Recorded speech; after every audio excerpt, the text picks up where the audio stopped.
I just got back from a 15-day holiday in Egypt, and I spent less than all my friends who went there for only 7 days. It all comes down to a few simple tricks, and in this video I will show you exactly what to look out for and how to travel on a budget. So first, join the Money Network and let's find out.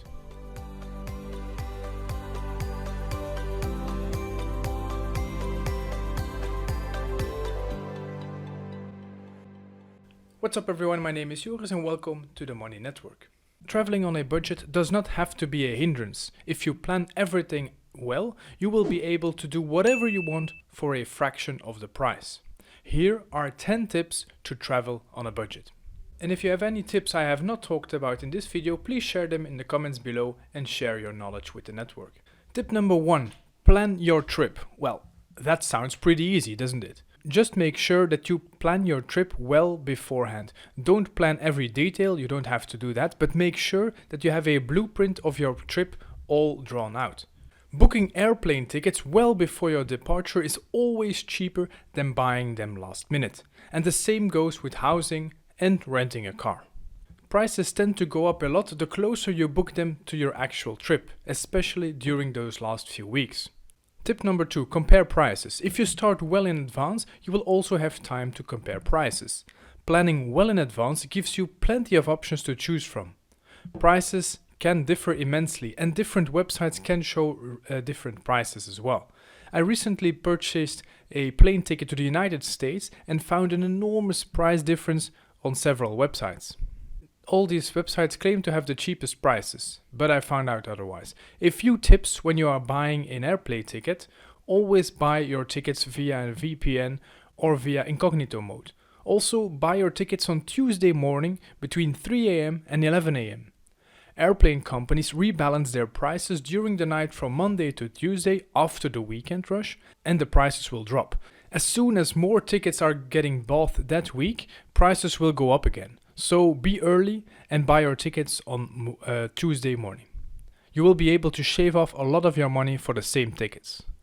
And always use cheap ticket websites. Never buy from the airplane website itself, but compare prices with multiple websites.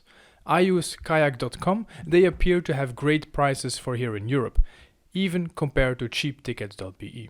Always compare prices. It takes a while, but you will get good at it. And it will save you a lot of money in the long term. Tip number 3, travel out of season. Well, this is a no-brainer. If you travel when everyone travels, there won't be a lot of options to fly, to stay or to eat. It's all supply and demand. Or travel to remoter places where there's not much competition of other guests. The weather might be a little bit worse if you go off-season, but the money you have saved up will definitely make up for it. Tip number 4, find good accommodations. If you're going to stay in hotels, it is no wonder you will be paying a lot of money for your stay. Try to look for alternatives, and there are plenty. Airbnb, hostels, or even couch surfing. You could even travel in a group to share accommodations. It will definitely cut down on your travel expenses. I personally prefer going to Airbnbs or hostels because you get to know the locals there.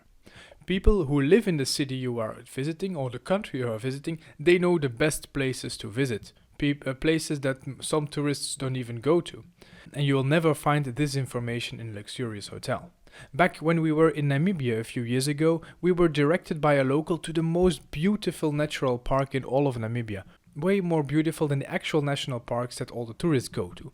In fact, in this park we saw a lot more animals than we saw in the big national park, and on top of that we didn't see a single tourist that day. So it was definitely worth to talk to the locals. Tip number 5, pack properly. This is also a part of your preparation which I touched on earlier. Make sure that you pack everything you need. If you have to buy clothes or items in the country you're traveling to, you have to buy items that you have at home. So it's basically a lose-lose situation. However, this could be a strategy as well. Checking in a second bag when you go on a holiday, it costs at least 100-120 euros per bag. And if you travel to a cheap destination, it might just be easier to just buy clothing over there and then just donate them after your travels. It might be cheaper that way. You could also just travel light and find a laundromat during your stay and just wash your clothes and repeat. Tip number 6, be smart to travel. Transport can be very expensive. Taxis are so expensive, so why not look at Ubers, or better yet, the public transport? If the country allows it, go hitchhiking or just walk everywhere. When I'm on a holiday, I love to walk around. On foot, you come across the best places you would otherwise just pass by in a car. I have found so many beautiful stores, so many beautiful bars and restaurants I would never have found if I didn't pass them by foot. When walking, you can always adjust your route and decide to explore some of the back streets of the city. And that's where you will often find the real city, away from the tourists, away from the fake facades. In these small streets, this is where you will find the best local restaurants and the nicest people. Tip number 7, don't eat away your cash. After travel and residence, food is probably your biggest expense. If you go out for food every single day, you will be spending a lot of money. And there's a few ways you can limit these expenses. As said before, leave the tourist area and go look in the back streets. In Cairo, we paid 10 to 15 euros for dinner per person in the tourist areas. But when we left those areas and looked in more hidden streets, we found comparable dinner for only 3 euros. Also, go to the store to buy your breakfast and lunch. Just buy some bread and meat and cheese instead of going to a restaurant to get your lunch. And also, of course, buy a bottle of water in a store, so you don't have to enter a bar when you're thirsty. Your wallet will thank you. Tip number 8, just copy others. You're not the first one to visit that country. You're not the first one who is looking out after their money. So going into a new country without any prior knowledge is always hard. You don't know what to do, you don't know what to visit. But online you will find all the best places to go and what you should definitely visit. You can also find what other people have wrote about the country. Other backpackers often share their expenses or their experiences, and they will point you to the best places. Take your time to look those up. Personal experiences are always better than a random internet list, and I can tell from experience. Tip number 9, just do it yourself. Just don't bother with group excursions. If you want to travel on a budget, just plan your own excursions.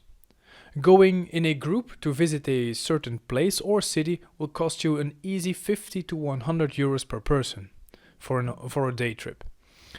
But if you prepare it yourself, you will be able to do the same for a fraction of the price. Just take your time to read up on the subject and you will have a great time. Tip number 10, work during your stay. This one is a little bit harder to set up, especially if you're going on a short holiday. But you can always decide to work when you're abroad. You can work in a bar, you can teach another language, you can be a ski instructor, you can be a surf instructor. The options are endless. I recently met a few people who were traveling 9 months a year, and during those 9 months they worked at every place they traveled to. It was a great lifestyle. They just arrived at a certain place or country and they looked for a job.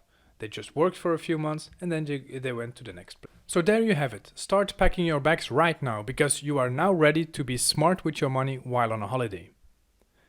If you have any other tips I haven't touched in this video, please write them down in the comments below and share your knowledge with the Money Network. I thank you very much for watching and I will see you in the next video.